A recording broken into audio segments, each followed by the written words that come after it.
పాపం వల్ల కలిగే భ్రమలో నువ్వు బ్రతకవద్దు. పాపం చేసేవాడు తను తాను సమర్థించుకుంటాడు, తను తప్పు చేస్తున్నాడని ఒప్పుకోడు, సమర్థించుకుంటాడు, మూర్ఖంగా మాట్లాడతాడు. అందరు చేయట్లేదని నేనే చేశానా? అందరు చేస్తున్నారు, నేను చేస్తున్నాను. నువ్వు సరి చేసుకునేది ఎక్కడ? అందరి గురించి దేవుడు నిన్ను అడగడం, నీ గురించి నిన్ను అడుగుతాడు. నువ్వు సరి చేసుకో. పాపముల వల్ల కలుగు భ్రమ చేత, పాపాలు మనుషులను ఆశలోకి పంపిస్తాయి. డబ్బు, శరీర కోరికలు, అధికారాలు, ఈ లోకంలో రకరకాలైనటువంటి భ్రమ. ఒకరోజు సాతానుడు ప్రభు దగ్గరికి వచ్చి, నువ్వు దేవుని కుమారుడు అయితే ఈ రాళ్లను రొట్టెలుగా మార్చమని చెప్పింది. మరలా సాతానుడు యేసు ప్రభుని ఒక ఎత్తైన పర్వతం మీదకి తీసుకుని వెళ్ళి, నువ్వు నాకు సాగిలి పడి నమస్కారం చేస్తే ఈ లోక రాజ్యాలన్నీ నీకు నేను ఇస్తానని చెప్పింది. మళ్ళీ దేవాలయ శిఖరం దగ్గర తీసుకెళ్ళి, నువ్వు అక్కడి నుంచి కిందకు దూకితే నిన్ను కాపాడటానికి దేవుడు దూతలను పంపిస్తాడని చెప్పింది. కానీ సాతాను యొక్క భ్రమలో యేసయ్య పడ్డాడా? సాతాను యొక్క భ్రమలో యేసయ్య పడ్డాడా? అలాగే మరి అవ్వబడింది, ఇది నిజమా? మీరు ఆ పండు తినకూడదా? తింటే ఏమైంది?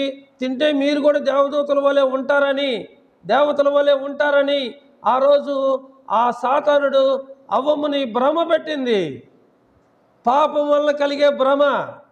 చూడండి, పాపం నిన్ను గొప్పదానిగా చేస్తానని చూపించింది, గొప్పవాడిగా చేస్తానని చూపించింది. ఈ లోకంలో పాపం ఎప్పుడు కూడా మనల్ని చివరికి పతనానికి, నాశనానికి, కష్టంలోనికి, నష్టంలోనికి నడిపించింది, కానీ ఆశీర్వాదంలోనికి ఎట్టి పరిస్థితుల్లో కూడా నడిపించదు.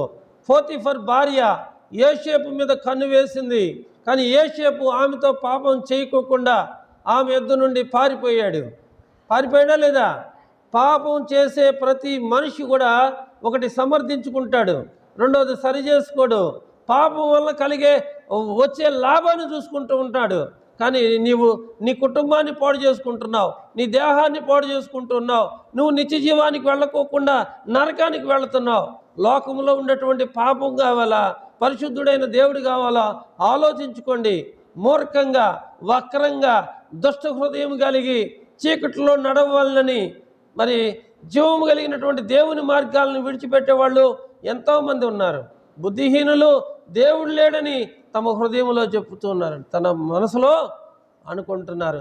నేను ఎన్ని పాప పనులు చేసినా నన్నే దేవుడు దీవిస్తాడు, నేను మంచివాడిని, నేను మంచి వ్యక్తిని, దేవుడు నాకే సహాయం చేస్తాడని ఒకవేళ భ్రమలో బతుకుతున్నావేమో, జాగ్రత్త.